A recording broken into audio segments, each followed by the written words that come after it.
Billy Blue, my knight in shining brindle. Welcome to another episode of A Poet Reads to Write. Today, I would like to introduce you to another love affair of mine, the American 20th century poet, Kenneth Rexroth. Tracy over there at Tracy's Nordic Light. I've just done that wonderful buddy read with you with Stephen King, where I shared my reader's response to Stephen King's novel Misery. That's my last video. And Tracy recommended that we pair a reading of Stephen King with the poetry of Kenneth Rexroth. And oh my goodness, this has just been marvelous, Tracy. I haven't read Kenneth Rexroth for so long. You know, I went through a stage maybe 20, 30 years ago when I was finding my feet, finding my way into poetry. When I realized that if I was ever going to make my little creative mark on the world, it would be in poetry. And it was Kenneth Rexroth was one of those really early discoveries of mine. And he had a big impact on my early poetry of place, my early, post-colonial eco-poetics. So I've really enjoyed reacquainting myself with this wonderful poet. I don't know why I haven't read him for the last couple of decades. It was an absolute blast becoming familiar once again with this Tracy, to reintroduce myself to this wonderful poet. Why haven't I been reading Rexroth lately? Well, I guess for over 100 years, America has been the light on the world hill, hasn't it? For over 100 years, it was the center of world culture. It was that dynamic hub that kept us all going.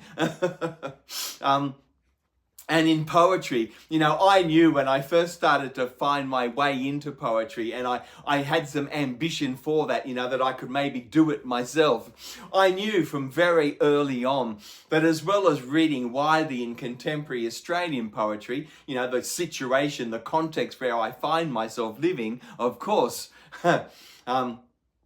if you want to be a poet, if you want other people to read your work, you need to be generous and read other people's work. So I needed to find where I fitted, into this Australian context. But I also knew right from the beginning that if you wanted to be a poet with any type of importance, not just rewriting what had been done before, if you wanted to, make it new, you had to read American poetry. American poetry was where it was all about. 3 decades ago when I started this adventure into poetry, I knew that I had to find my voice, my gang, the context that I belonged to in that American situation. The whole focus was on what was going on back in America. And of course, in the 20th century, modernism, literary modernism, particularly in poetics, literary modernism is much more than just T.S. Eliot and Ezra Pound. It was not just Eliot and Pound. There was just wave after wave of modernism that swept across the space of American poetics. And from America, of course, it then reverberated, echoed, all over world poetics. You had in San Francisco, you had that incredible San Francisco Renaissance leading into the beat poets. You had the projectivism of the Black Mountain School, the objectivism of William Carlos Williams, Lorene Niedecker, all those sorts of wonderful poets. You had the New York Language School, and of course, probably one of the most important waves of modernism to sweep across American poetics was, of course, the confessional school, with Sylvia Plath, Anne Sexton, Denise Levertov, all of those great poets, Berryman, all of those, Snodgrass. There were so many in the confessional poetic went there. And, when I started to find my own way, as I said, to begin with, my origins as a poet was as a place poet and was as an eco poet. So for me, when I started to find my way into American poetry, the poets that most really caught my ear and eye were the eco poets, Gary Snyder from San Francisco, Kenneth Rexroth, who I am about to introduce you to. And then a little bit later on, I really found my way with Donald Hall, Jane Kenyon, of course, William Stafford. Oh, has there ever been a more majestic, a more dignified Christian voice than William Stafford? Oh, I just loved him to bit. I'm pretty sure at home I've got everything Stafford ever wrote and most of the things that have been written on him, including that majestic biography of William Stafford written by his son, Kim. I've always just really, really been very warm towards William Stafford's voice. I think he probably wrote a little bit too much, but as an eco poet, a grand poet of place, somebody who could think theologically in verse, there's no equivalent to William Stafford, I don't think. So one of these great waves of modernism to sweep across American poetry and then from America to find its way throughout the whole world was Kenneth Rexroth. Rexroth is often seen, not very happily by himself, but he has often been seen, hasn't he, as the father of, the San Francisco Renaissance and even the Beats. Something like Ginsberg's Howl has its origins in this poetry. So what was Rexroth like? Oh boy, Kenneth Rexroth. He writes early on and in his mid-career, he wrote these really long poems, many of them great, grand, sweeping things over many pages. But it's really unusual because most long poetry, of course, is founded in narrative. That's where you get that momentum to, have a poem go on over several pages. Like the Rime of the Ancient Mariner. Most long poems are narrative poems. Rexroth is very unusual because his long poetry is not narrative at all. So how does he do it? How do you keep a poem afloat over several pages, sometimes over a dozen pages? How do you keep the poem afloat if it's not telling a story? Well, for Kenneth Rexroth, most of his long poetry, the closest analogy I can think of is a great symphony. Rexroth, I think, was really interested in Eastern philosophy and in German and French breakthroughs in phenomenology, which of course has many parallels with Eastern philosophy as well, doesn't it? So Rexroth was really interested in the science of consciousness. What is it to be conscious, to be in the moment? So he would go walking in a great valley, a place of great scenic beauty, up to a great lookout. And he would look out across this, the incredible scenic splendor that has been washed out in front of him. And just like a great symphony, he wouldn't be writing about causes or science or anything like that. Rexroth would be looking at it, and like a great symphony, he would be evoking the flora, the fauna, the earth, the work of glaciers, if there was that sort of work on the valleys. He would be looking at mountain streams and rivers, and, he would be putting people, because his poems are always occupied by people, by the things that people are experiencing, seeing, smelling, feeling, He's just a marvelous poet of consciousness, of what it is to be fully alive in the moment. And so he's really celebrating the senses and the way we take in great scenic wonder.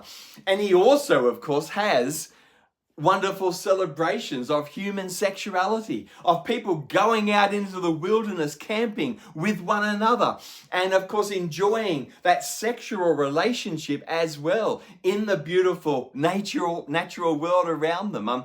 He's just a marvelous poet. He peoples these incredible scenic places, and then he just evokes what it is to be alive in that moment. I just think he's a marvelous poet. In the end, as much as I love Kenneth Rexroth, and I just loved his voice, loved his poetry, for me, when I started to write my own poems, particularly my longer poems, I just tended to fall very much into that narrative way of writing poetry. So for me, I haven't written really anything in the same vein as Kenneth Rexroth, as much as I love it and as deeply as I once read him. He's an absolutely marvelous poet, but don't read his long poems thinking that you're going to be told a story. These poems stay afloat. They're absolutely marvelous achievements, but there's no narrative. There's no story. These are poems that celebrate, that are in praise of consciousness. They are in praise of what it is to be fully alive in the moment, to be using all of your senses to take in the world, to relate to other human beings. They're such positive, glorious poems in praise of. I just love him to bits. All right, I think it's time I started to show you what I mean. Kenneth Rexroth, oh my goodness. So yes, America has been the light on the world hill for a long time. I'm sorry to say that is no longer the case. I'm sorry, all my wonderful American viewers and all my American friends that I've made via BookTube. I don't think America is the light on the world hill anymore. That has been broken, I think. Maybe that's one of the reasons why over the last decade particularly, I haven't read a lot of Rexroth and people like him. I've turned my attention, my focus has shifted from America. I just don't feel that engaged with the American scene now at all. Of course, I still read very deeply in contemporary Australian poetry. Many of the reviews that I write, the professional reviews that I write, are, of course, works of contemporary Australian poets. But I've also increasingly over the last decade read more and more New Zealand poetry, Irish poetry, and of course United Kingdom poetry. So my focus has shifted from America over the last decade to Australia, New Zealand, Ireland, and the United Kingdom. There's just so much going on there, and it's just absolutely majestic. And there's a lot of really innovative, really interesting work that I just absolutely love. And I've done a lot of videos over the past 12 months on my love affair with poetry from New Zealand, Ireland, and United Kingdom. But today, I'm returning my focus once more to the wonderful American situation, and in particular, Kenneth Rexroth. All right, here's a wonderful early poem that he wrote called Autumn in California. I'm not going to read any really long poems because I want to keep this video a little bit shorter. So here's one that's a couple of pages, and you'll see what I mean. How do you keep a poem like this? It is a couple of pages in length, so it's a long poem, but there's no narrative. It's a wonderful poem in praise of, in celebration of consciousness, of what it is to be fully alive, taking in the world, in the moment. I just think this is absolutely marvelous. Autumn in California. Autumn in California is a mild and anonymous season. Hills and valleys are colourless then. Only the sooty green eucalypts, the conifers and the oaks sink deep into the haze. The fields are ploughed, bare, waiting. The steep pastures are tracked deep by the cattle. There are no flowers. The herbage is brittle. All night along the coast and the mountain crests, Birds go by, murmurous, high in the warm air.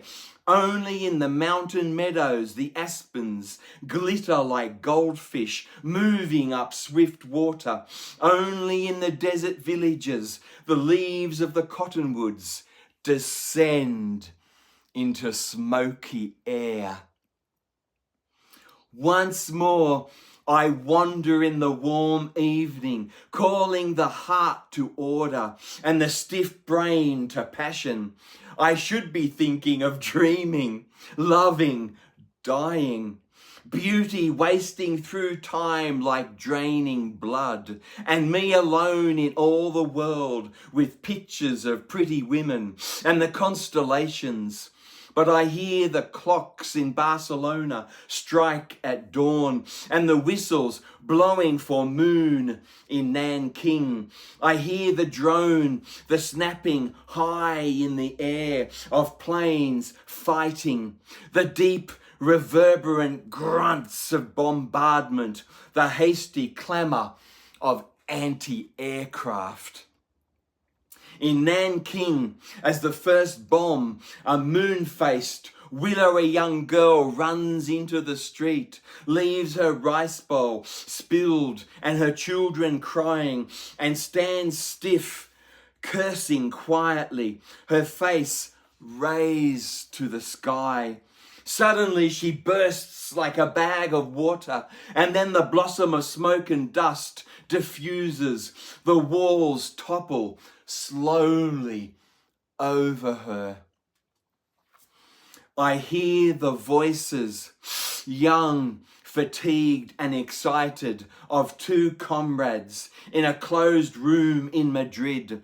They have been up all night talking of trout in the Pyrenees, Spinoza, old nights full of riot and sherry, women they might have had or almost had, Picasso, Velázquez, relativity, the candlelight reddens, blue bars appear in the cracks of the shutters, the bombardment again begins as though it has never stopped. The morning wind is cold and dusty. Their furloughs are over. They are shock troopers. They may not meet again. The dead light holds its impersonal focus, the patched uniforms, the dog-eared copy of Lenin's imperialism, the heavy cartilage belt, holster and black revolver butt. The moon rises late over Mount Diabolo, huge, gibbous, warm. The wind goes out. Brown fog spreads over the bay from the marshes, and overhead the cry of birds is suddenly loud, wiry, and tremulous. Oh, I just think that is an absolute marvellous poem. It's got a lot of Whitman in it, hasn't it? Oh, the great Walt Whitman. This is the second stanza, or the final stanza, of a long poem called Floating. I just thought I would read you. I think this stanza can stand alone. I'm trying to keep this video a little bit shorter. So this is the final stanza of Floating. Let your breasts in their thin cover hang pendant against my naked arm and throat. Let your odorous hair fall across our eyes. Kiss me with those subtle, melodic lips as I undress you. Your pupils are black, wet, immense, and your skin ivory and humid. Move softly, move hardly at all. Part your thighs. Take me slowly while our gnawing lips fumble against the humming blood in our throats. Move softly. Do not move at all, but hold me deep, still, deep within you, while time slides away, as this river slides beyond this lily bed, and the thieving moments fuse and disappear in our mortal, timeless flesh. Oh, that's as wonderful a celebration of human sexuality as the Song of Songs, the Song of Solomon in the Hebrew Bible, isn't it? Just like the Song of Songs, it's just this wonderful celebration of connection, of humans coming together with purity, coming together with positive generosity, a great generosity of spirit. Oh my goodness, what a wonderful celebration of sexuality and that connection that it gives us. Here's another poem he's written, a shorter poem called Another Spring. This is sort of a mid-career poem for Rexroth. The seasons revolve and the years change with no assistance or supervision. The moon, without taking thought, moves in its cycle, full crescent and full. The white moon enters the heart of the river. The air is drugged with azalea blossoms. Deep in the night, a pine cone falls. Our campfire dies out in the empty mountains. The sharp stars flicker in the tremulous branches. The lake is black, bottomless in the crystalline night.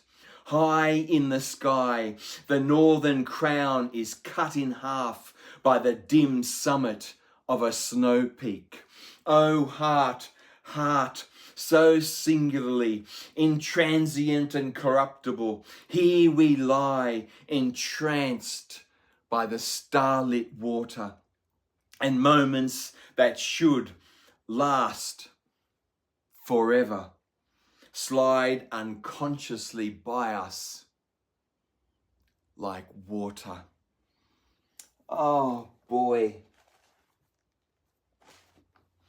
What a poem. What an absolutely marvelous, marvelous poem.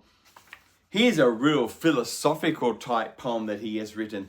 When he was at the end of his career, so late Rexroth, he started writing a lot of really short poems, short form poems. He did a lot of work in the middle part and the late part of his career, translating in particular Japanese and Chinese poetry into English. And that really changed a lot of his own poetics. And as well as writing those much longer poems in praise of, in celebration of consciousness, what it is to be fully alive in the moment, he also started writing these shorter form poems, very different to what he had done early on. So here's one such poem called Suchness. It's a wonderful philosophical piece. Listen to this. In the theosophy of light, the logical universal ceases to be anything more than the dead body of an angel. What is substance? Our substance is whatever we feed our angel. The perfect incense for worship is camphor, whose flames leave no ashes. Oh my goodness, what a poem. I'll read that once more and then I will finish. Suchness. In the theosophy of light, the logical universal ceases to be anything more than the dead body of an angel. What is substance? Our substance is whatever we feed our angel. The perfect incense for worship is camphor, whose flames leave no ashes. Oh, what a stunning final two lines to a wonderful short philosophical meditation. The perfect incense for worship is camphor, whose flames leave no ashes. Oh my goodness. I just love this poetry. Tracy, thank you for introducing me to Stephen King and for reacquainting me with this wonderful early mid-20th century American poet, Kenneth Rexroth. This has been an absolute hoot. I've spent the last 3 days doing nothing but rereading Rexroth, and I've had an absolute blast. Thank you, Tracy. This has been a wonderful experience. Thank you, and bye for now.